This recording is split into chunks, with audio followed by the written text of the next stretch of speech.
everyone, it's Hailey, and today I'm going to be sharing with you guys 5 contemporary books that I have read recently. Ooh, and Charlie's choking. What a way to start. So as per usual with my recent reads videos, this will be a spoiler-free kind of mini review, and I have 5 books here to share with you guys. So usually I would do it with every 6 books, but I decided to do it with 5 because 1, it's a multiple of 5, which is nice. And then 2, I felt like 6, like I just went on and on. So this might get to be a little bit of like a better length of video. I don't know if that makes sense, but we're just gonna roll with it. So these are the 5 books that I'm going to be talking about today. And if there is one in particular that you would like to hear my thoughts on, I will have a timestamp in the description box down below for each of these. But it just so happens that the 5 books that I've read most recently are all contemporaries because I have been on a wee bit of a contemporary kick because I haven't really had the brain power for anything else. So without further ado, let's just get into the books that I've read lately. So the first book that I have to talk about today is I Want to Be Where You Are by Christina Forrest. So Christina Forrest is the author of what is it? Now That I Found You, which I read earlier this year and I really enjoyed it. And this is actually her debut novel and I hadn't read that one first. So this is one that I had really been eager to read, but I was kind of saving it for around springtime because like this cover just screams spring to me. So this follows an aspiring ballerina who ends up going against her mother's wishes and going on a road trip to go to a ballet audition. So she ends up running into her neighbor who she used to be friends with, but now they don't talk and he's just really annoying, and she runs into him and he blackmails her into letting him go on this road trip with her. Otherwise, he's going to tell her mother where she actually is. So they go on this road trip together and it's a really transformative experience for both of these characters. This was just the sweetest, cutest romance and it was pretty much exactly what I was looking for. Like, it was a quick and easy read, really fun, but also had a lot of good discussions to it. Like, it really focused on the character and her aspirations and her dreams and what she would do to reach them and how afraid she was of failing, but how determined she was at the same time. I think this was the perfect palate cleanser read. I read this after reading Crescent City by Sarah J. Maas and it was exactly what I needed to get back into reading after reading such a big and long and chunky fantasy. So it was perfect for that in between. Both of these characters were dealing with parents who think they know what's best for their children despite what their passions are, and I feel like I've actually read quite a few books that deal with that recently because I have 2 more that are also dealing with that to talk about. But they had to try and overcome what their parents wanted, and it was kind of that conflict between like wanting to make your parents proud but also wanting to make yourself proud and stay true to who you are. And I think both of those characters going through a similar experience really brought them together, and their relationship overall was just like, it was a quick, cute, and fluffy read, and their relationship was adorable. It's really what drove the story, and I mean, pun not intended because it's a road trip book, but I really like to see them blossom. It's kind of an enemies to lovers sort of thing, and I feel like it was more like annoyance to lovers, and I enjoyed seeing their relationship as it progressed over the course of the road trip. I think I really liked this one because it was really about these characters reconnecting, and even though they had they were friends and then they had a falling out and now they're reconnecting again, and I understood why there was that animosity between them. But Chloe in particular was a really great main character. She was super headstrong and she was not afraid to go after her dreams. She knew exactly what she wanted from life and was determined to try and get it for herself. And I loved that. I found that to be very inspirational. Like, she has such a passion for dance, and I think that just came through with every single page. Eli, on the other hand, was the perfect counterpart to her, and I felt like they had really great chemistry overall. So this was a really fun and cute, quick, easy read. I've said that like a million times, but honestly, if you are kind of in a slump, then I think this would be a great book to turn to try and get you out of that, because it was awesome and not like too deep, but it did still have a little bit of deepness to it, so I really enjoyed it. Next up, I finally ended up reading Chasing Lucky by Jen Bennett. So this is Jen Bennett's latest contemporary novel, and I have read all of them. This was the only one that I had left. Now I only have The Lady Rogue, which is her YA fantasy, so I do plan on reading that one soon. But Chasing Lucky is her contemporary story, and her contemporaries are like similar but also very different. I don't really know how to describe it. She has a very specific style, but she tweaks it for all the stories, so it never really feels like you're reading the same thing. So this one is about a character who is an aspiring photographer, and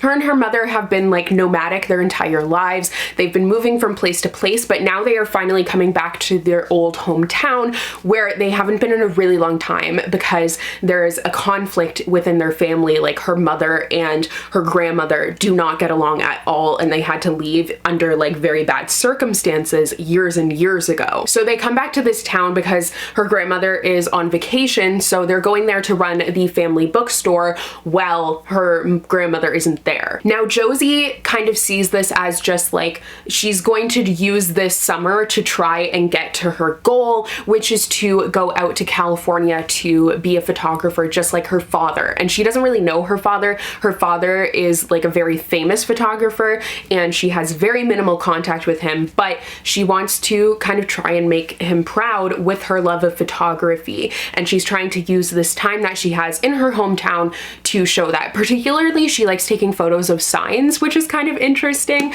but each chapter will like open with a different sign and a description of that, which is cool. But she ends up coming back to this town and meeting with her old best friend who she left and like basically without a word, and they haven't spoken since. So it's a second chance romance in that way. He's now the school bad boy, or the town bad boy rather, and there's like a lot of stuff that happens in the beginning, and she starts to question like if he's really as bad as everyone thinks or if it's all kind of an act. So their relationship was really interesting because it had a lot of dimension to it, because they had that previous relationship and they were so close, and he feels really betrayed because she completely just disappeared without a trace, and watching them reconnect was really nice. Like I love second chance romance. That is one of my favorite tropes, so it makes sense that that is something that I would enjoy in this book. I also found Lucky to be a really interesting character because he like has this bad boy act, but you know that there's a lot more to him, so I really liked reading about him.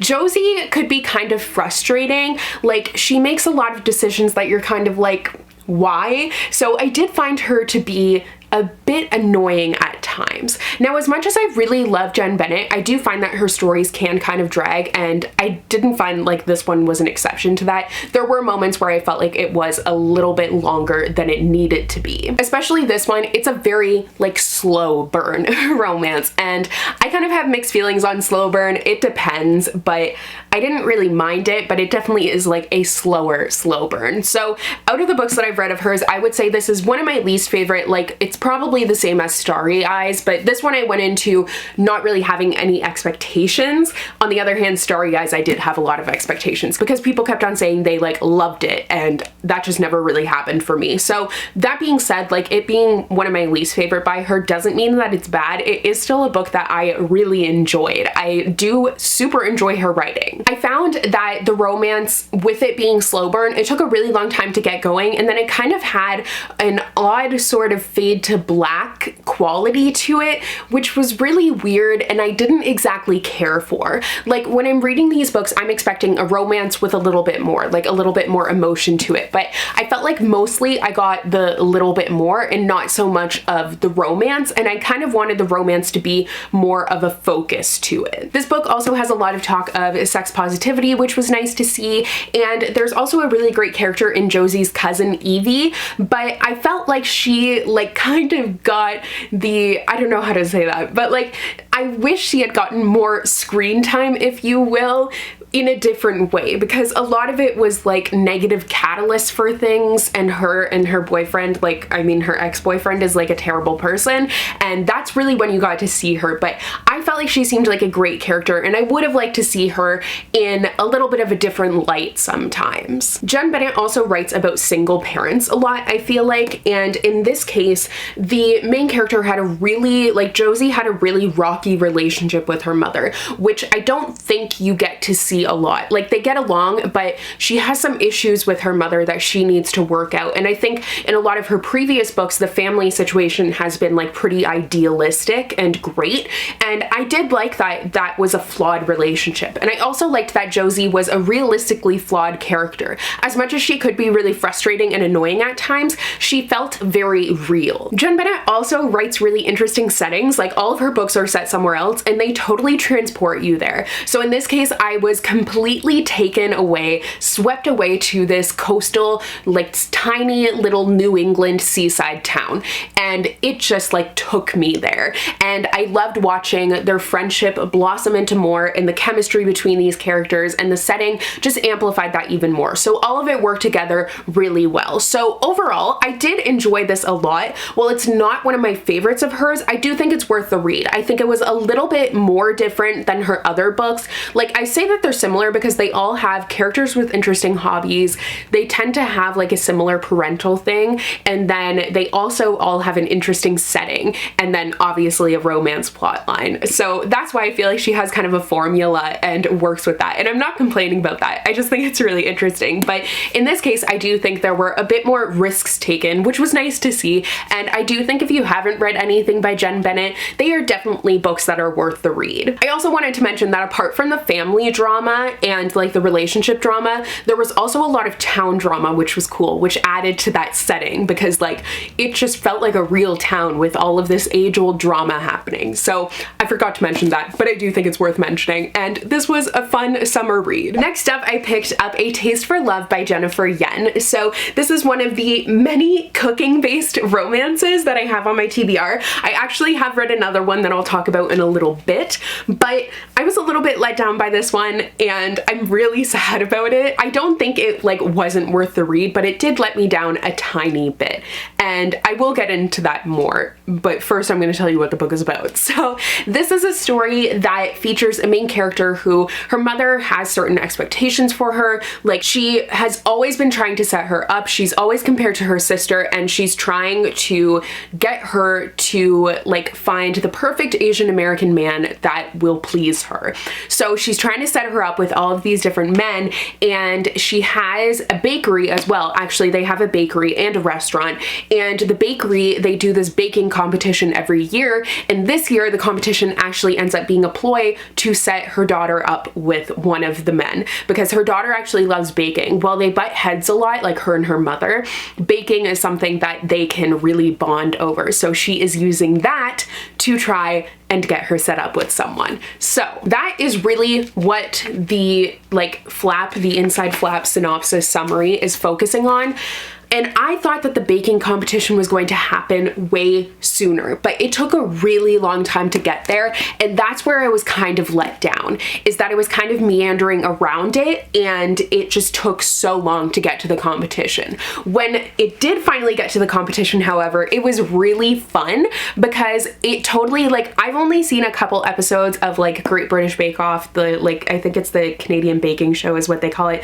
But all of those things, I've only seen a couple of episodes of them, but I've seen a ton of cooking shows and I felt like this captured the cooking competitions perfectly, but also it totally felt like the Great British Bake Off and all of that. There was like a technical challenge, like all of those things. It really stood out like that. So that was a lot of fun. I just wished it had happened sooner because then I think I would have liked the book a little bit more. I didn't realize this until after I finished it actually, but it's kind of a loose Pride and Prejudice retelling, which was interesting, but still my main issue was really the not getting to the point. So for example, in the beginning, the main character goes to, what's her name even? Liza, sorry, I can't remember anyone's names ever, but Liza goes to visit her sister in New York City, and I just felt like that was really unnecessary. It didn't add a lot to the plot. It just was kind of her going, and then a lot of it was just summarized in a few sentences. There were some key moments and some key characters that came up there,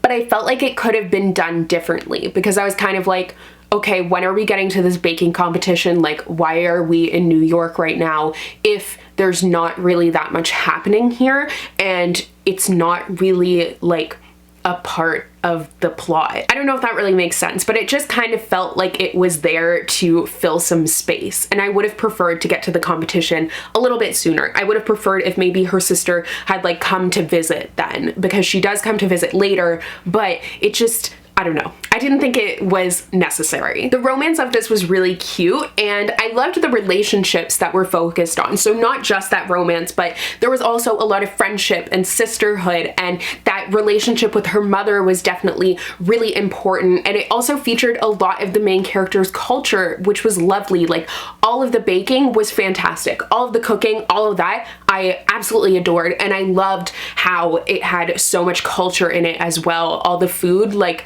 it was awesome. So while this was a really fun and cute story, it also had some serious moments to it as well, and I liked the mix of that. I think my main issue is I felt like the plot kind of lacked focus in the beginning, which made it hard to get into the story, and I would have preferred if it definitely got to the point a little bit quicker. So it is kind of an enemies to lovers story as well, and I think it did a lot of things successfully. It just, like, it wasn't quite as refined. I don't really know like what other word to use there, as I wanted it to be. I did like the writer's writing, actually. I almost said the character's writing, but I liked the author's writing. I thought it was enjoyable and engaging. I just think that there could have been a few tweaks that would have made this book like totally blow me away. But as it is, it was just like, it was a good, cute, quick read. Just one that I had a couple issues with. Next up, I ended up picking up Paris is Always a Good Idea by Jen McKinley. So this I picked up not knowing anything about it. I think it was just on sale on Indigo one day, so I pre-ordered it.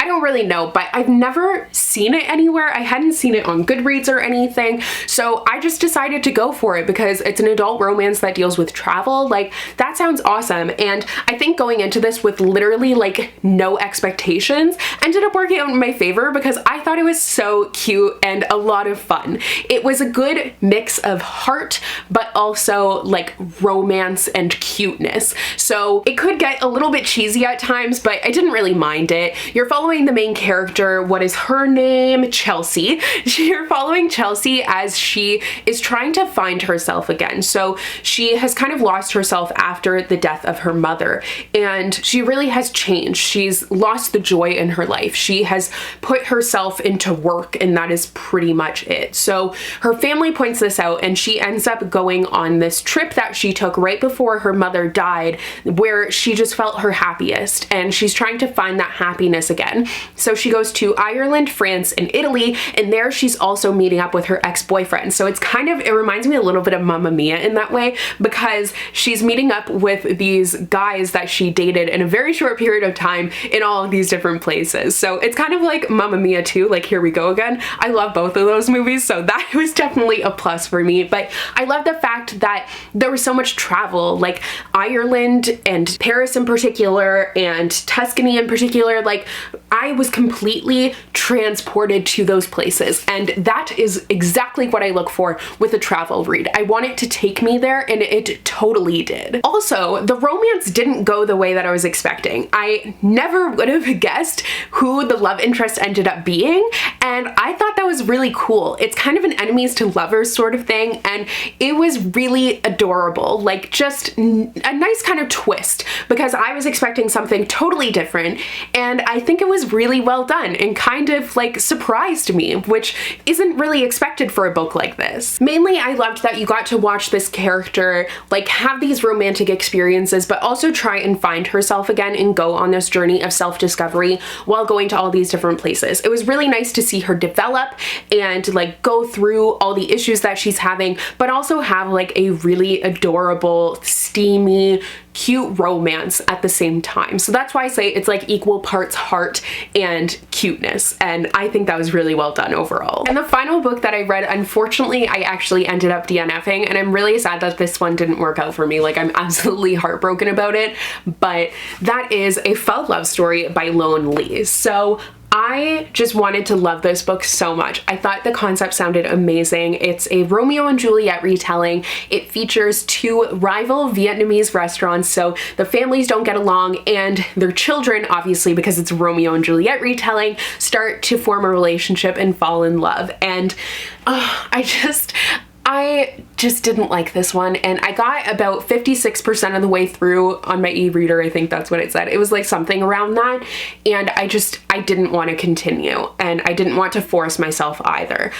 I wasn't a huge fan of the writing. I found it to be a little bit clunky, and in particular, I think that's because of the dual perspective. So you get the perspective of each of the children that are falling in love, and that sounds ideal. Like, that sounds like something I would love because I love having multiple perspectives. However, these characters were super similar. Their voice was way too similar, and them coming from like similar restaurants, that just made it so much harder to differentiate between the two of them. The only thing that, like, especially once they started hanging out more, you would see characters that used to be friends with the one person show up in the other, so then it was hard to tell, and I kept on having to flip back to see whose perspective I was reading from, because the only way you could really tell was from the hobbies that each character has. Like, one is an artist and one is working on getting into writing. So those were really the only two distinguishing factors. I just think if their voices had been a little bit different, it would have been great. Like, it's not even the fact that they both have restaurants and their families aren't getting along and each family complains about the other. It was more so that their voices were just so similar. That being said, I loved the restaurants. Like, this book excelled at describing food. The food, like, it made me so hungry.